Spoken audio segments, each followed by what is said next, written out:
Join me today as I fly Egypt Airlines business class flight from Newark to Cairo. We're flying with the 7879 today, and wow, this was a journey to remember. It's been an hour, and we're still waiting. The reviews for Egypt Air aren't always the most positive, so I was super excited to try it out for myself. This review is going to cover the lounge experience, seat, slightly questionable meal service, and the amenities. I'm flying solo for this one, and as always, I'm really looking forward to sharing everything with you to help you decide if you want to fly with this airline. Let's go! We begin our trip at Newark Liberty International Airport. I arrived early in the morning via Toronto and was asked to take a bus to the next terminal and then a train. It was hard lugging around so much luggage, but I made it work. Newark Airport is nice, albeit it is a little sterile, but it's reminiscent of most of the North American airports that I've been to. This was quite a beautiful tree though. I loved it. The Egypt Air check-in counter was not super busy, and there was literally no lineup for the business class passengers. It made checking in a total breeze. Upon barely making it through security, I had the opportunity to visit the SAS Lounge, which was open to Egypt Air business flyers. And wow, another beautiful tree. The SAS Lounge was all right. There was a lot of seating, and I particularly really like these umbrella-style lights. It gives the place a sort of whimsical look. They also had free Wi-Fi. It had some food options, but there definitely could have been more. I'm guessing they were switching over to lunch at this time since it was around 10:30 a.m.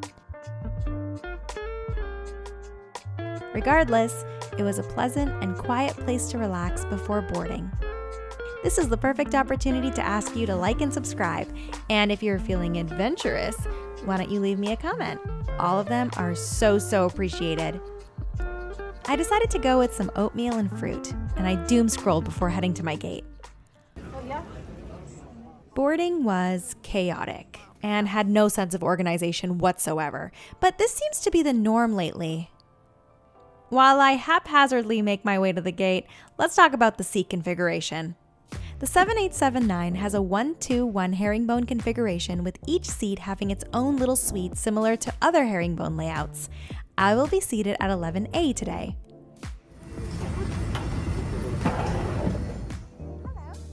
Here's the seat. I really like the finishes on it, including the pattern on the walls and the dark brown wood decals. The seat itself didn't look super comfortable because it lacked a plush quality to it. It was a very nice blue, but I wasn't sure how the sleeping situation was going to be, especially because it didn't come with any sort of bed liner.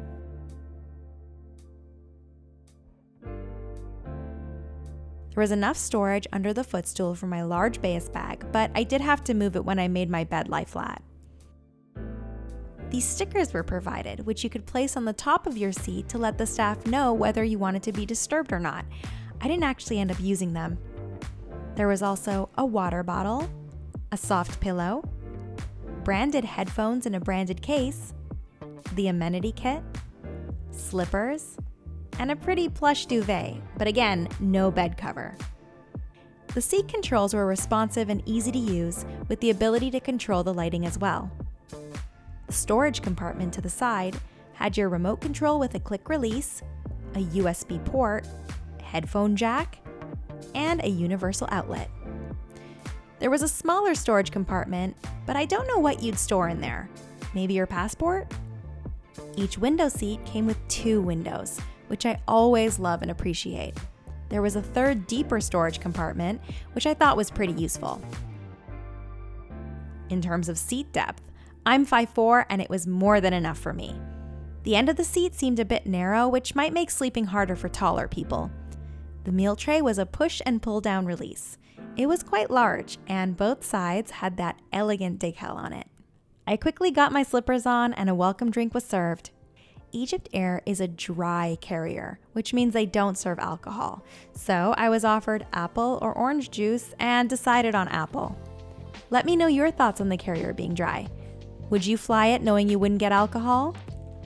In terms of cleanliness, I did think the cabin was quite clean, but there were some detail spots that were missed, like how dusty the seat controls were and there was dirt in the crevices. We were given a steaming hot towel. It was taking a while to taxi, so let's take a look at the amenity kit. It came with a brush, socks, toothbrush, shoehorn, earplugs, hand sanitizer, and I'll be honest, I don't really remember what this is. It also came with this Eviva set, which had lip balm, hand cream, and facial mist. Believe it or not, we still hadn't taxied at this point. We are still waiting to start moving. It's been an hour, and we're still waiting. So, let's take a look at the IFE system. Though their movie selection wasn't huge, there were great options to choose from, which would keep you entertained for hours. And there were also a ton of Arabic options, and I really should have checked, but I'm not sure if they had subtitles available. Finally, the safety video began playing, and it was epic. They really leaned into their heritage and history, which I absolutely adored. It really seemed like a big budget production. But then I realized this video actually had nothing to do with flight safety, so it made me wonder why this was actually playing. And I'm racking my brain trying to remember what it was for, but I just can't. Anyway, after this, they showed the actual safety video, and it still showcased the beautiful landscape, but after seeing such amazing production quality in the video before, this one just didn't compare. It was still really informative though, and it was quite good. Oh, and by the way, we were finally taxiing at this point. Okay, 9 hours to destination. Let's get flying.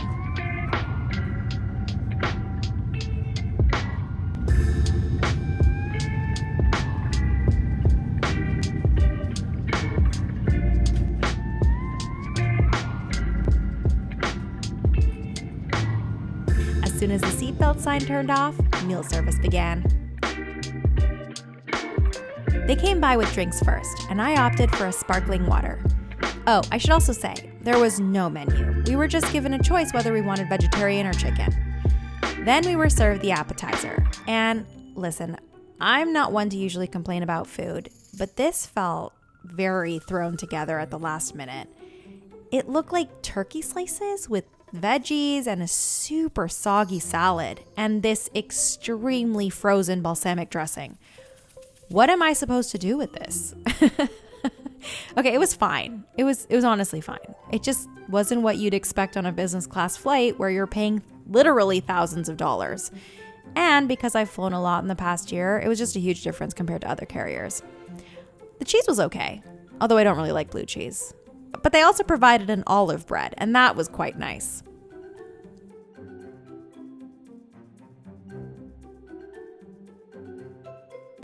The main course honestly wasn't that much better.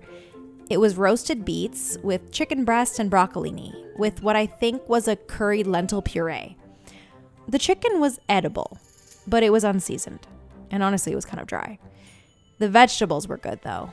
That tasted better. I actually really liked that, the lentil stuff. It was really yummy. And then came dessert. It was a cheesecake, and they accompanied it with some almonds. But here's the thing. What is that? I'm not 100% sure, but that looks like mold, right? Like, I wish I got footage of it under my reading light, but I felt super awkward because my gut was saying that this is mold. So I called over the flight attendant and I politely just asked her to confirm to me that it wasn't mold.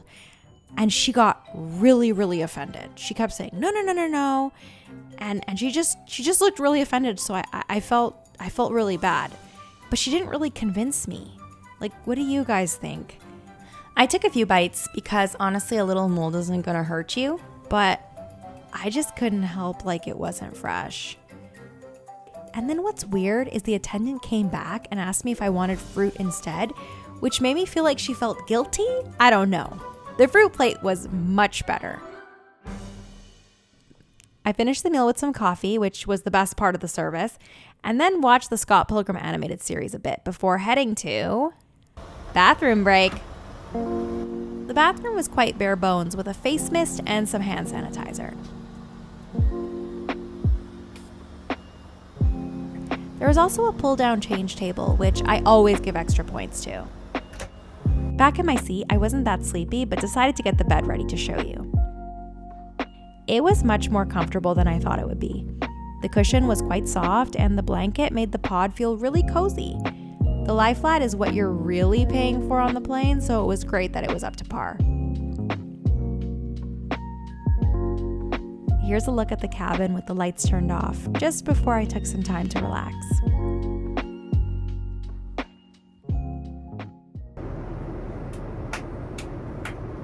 The lights were switched on, but there was also this weird clapping, which I guess signaled the next meal service. I don't know. The cabin suddenly felt very lively, which I liked, although I know some people would prefer quiet.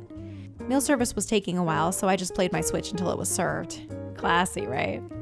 Breakfast was a million times better than dinner, and because I didn't eat much during the last meal, I was super hungry. We were served egg with salsa, mushrooms, potatoes, and tomatoes. We were also given pastries, some yogurt, and fruit. This was very welcome, and the yogurt was chobani, which I'd never had before because I'm Canadian and they don't have that here, and it was really good.